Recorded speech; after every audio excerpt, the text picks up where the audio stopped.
Update. Am I the a-hole for telling my friend to mind her own business? Original post. My 28 male girlfriend, 25 female Julie, has a weird obsession with cartoons.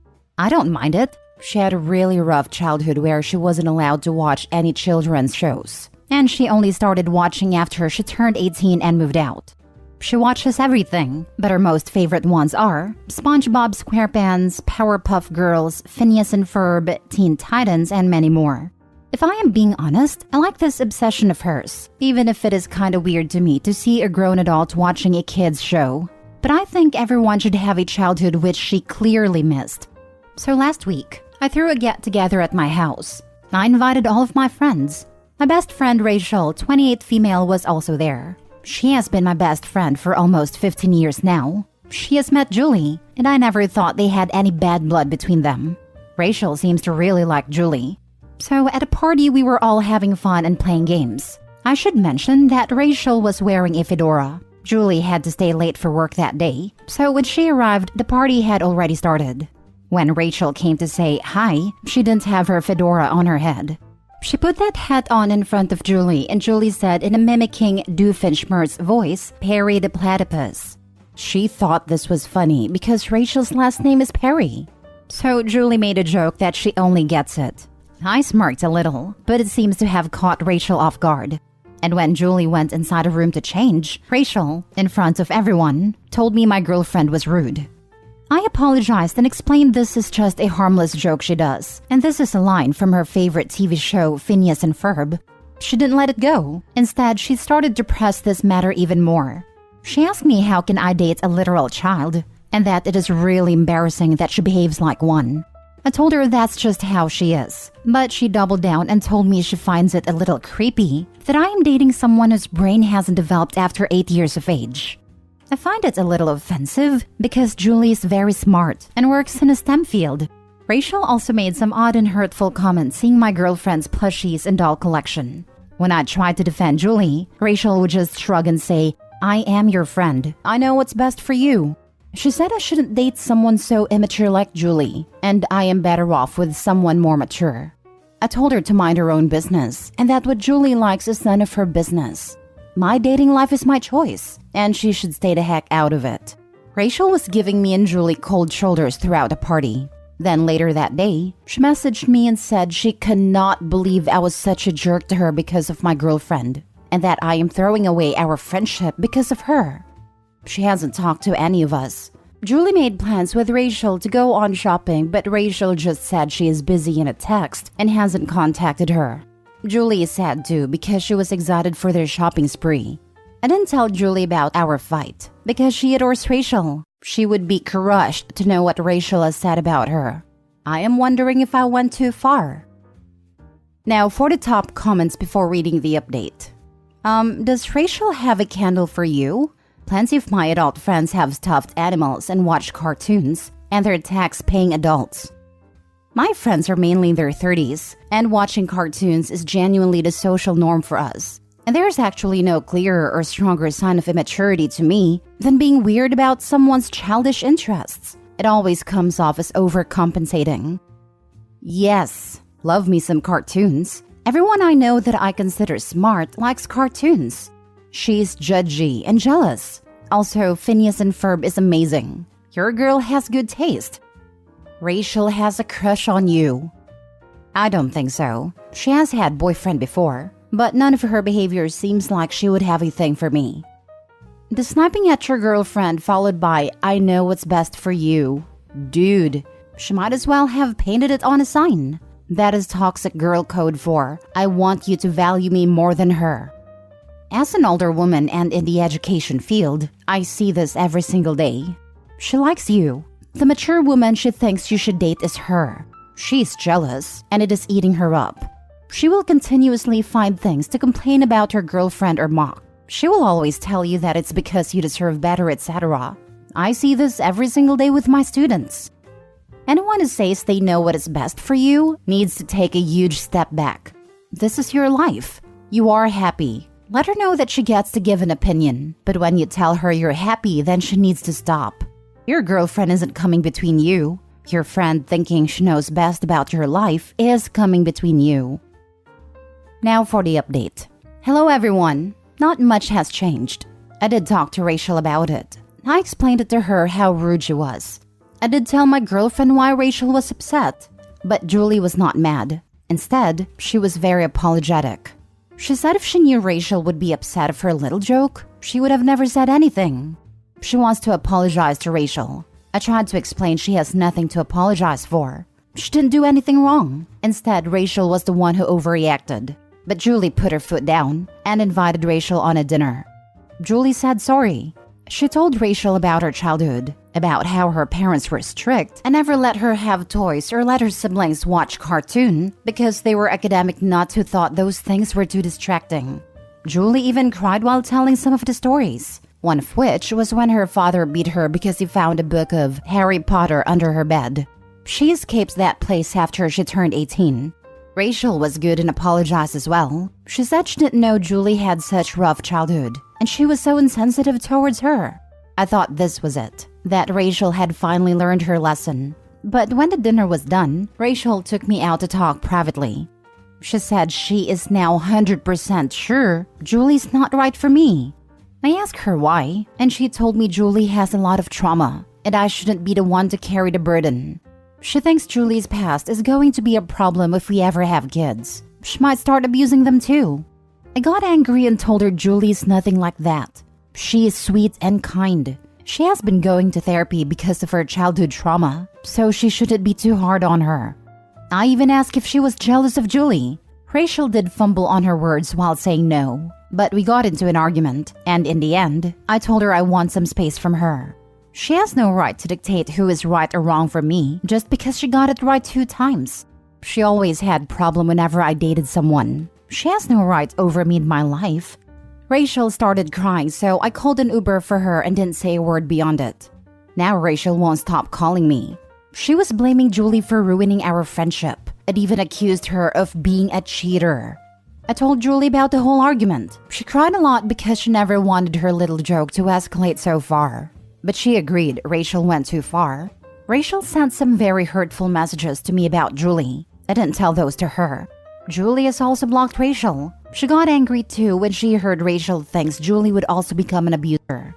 Also, to those people who said that Rachel never liking my ex is a red flag, well, she has good reason to not like them. Before Julie, I had 2 serious relationships before.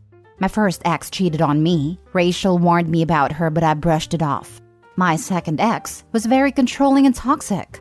When we broke up, she slashed my car tire. That's why I sort of think Rachel has good intuition about people. But not this time, because I know she is wrong about Julie. And Rachel always had something to say whenever I wanted to date a girl. Even if she turns out to be right about Julie, I do think Rachel is just too involved in my personal life. Rachel may not be jealous in a romantic sense, but she certainly wants to be the most important woman in Opie's life. His decision to put distance between himself and Rachel, regardless of whether Julie and him stay together, is 1000% the right decision. I can't imagine the arrogance to tell my closest friend, dump this person, I know what's best for you. Like, maybe I could imagine saying, I'm worried about ... But at the end of the day, I respect my friends and their ability to navigate their own relationships.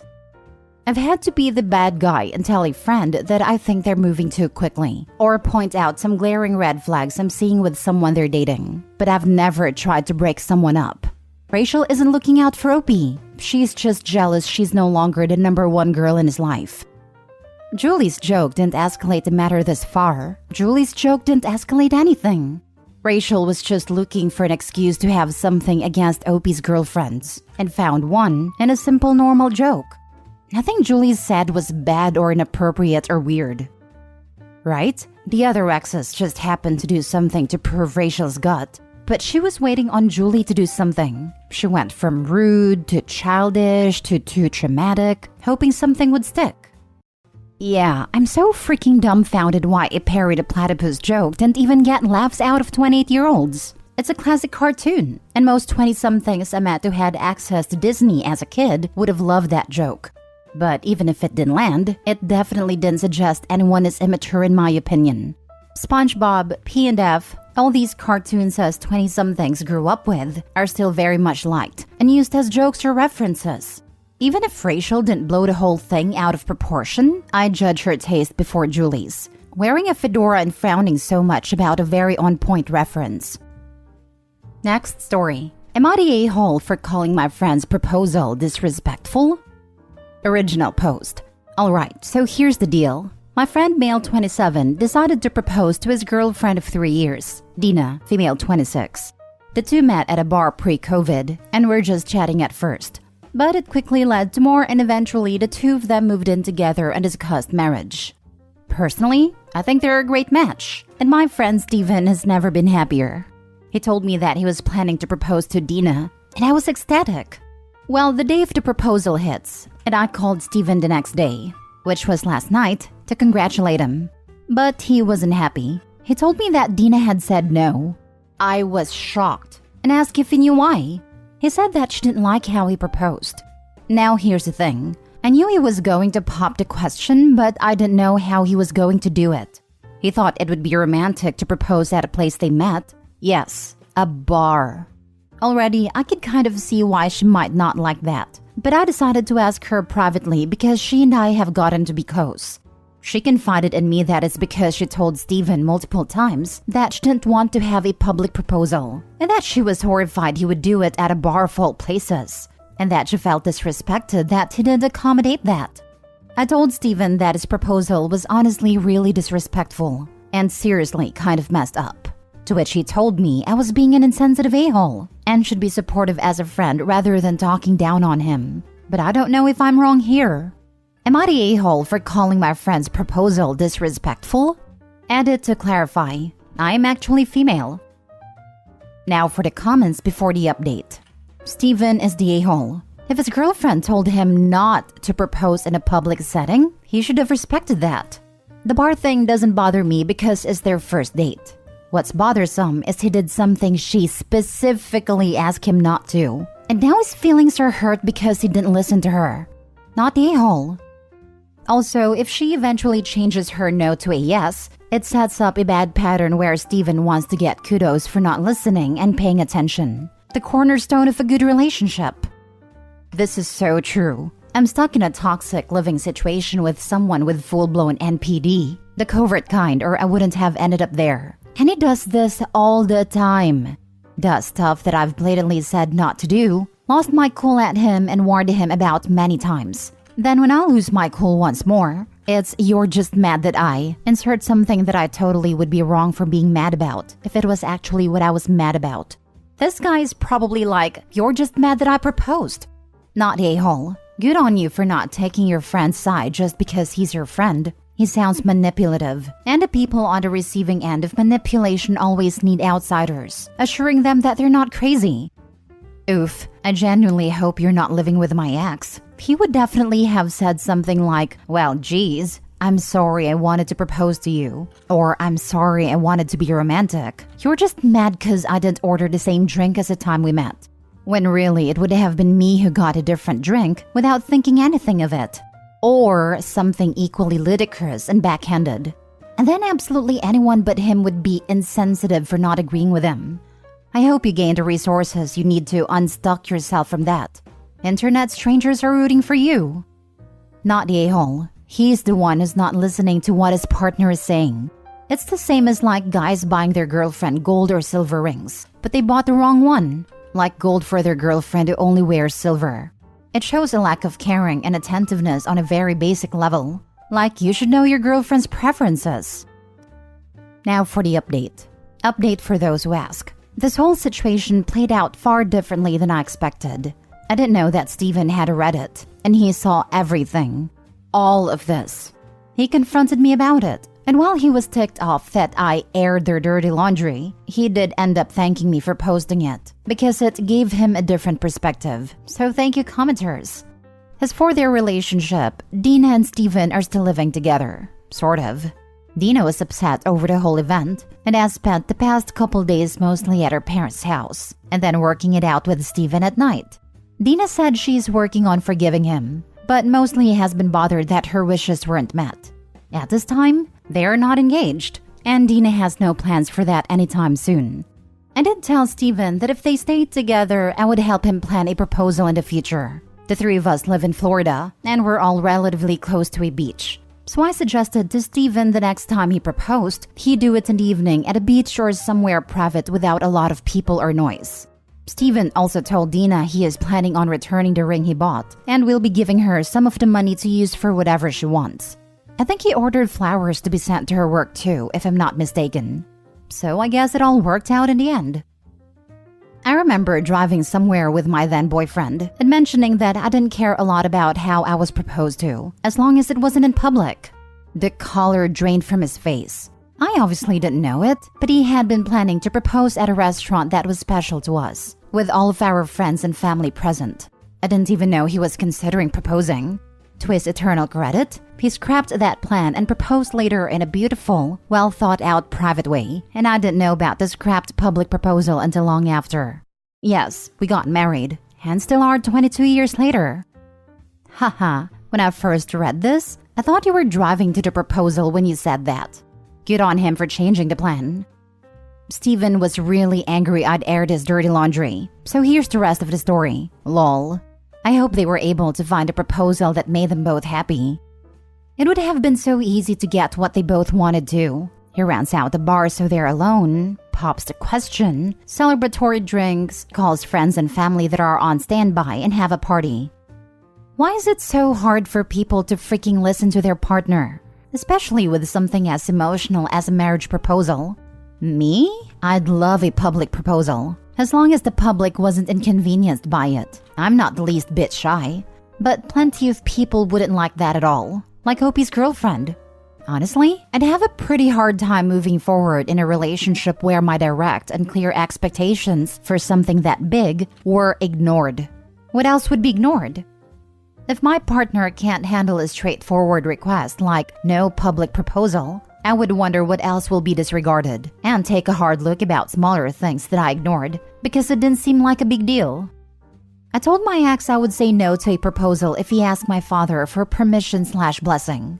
He got very agitated and said he had to because otherwise it was disrespectful. I figured this was a pretty clear indicator of my future.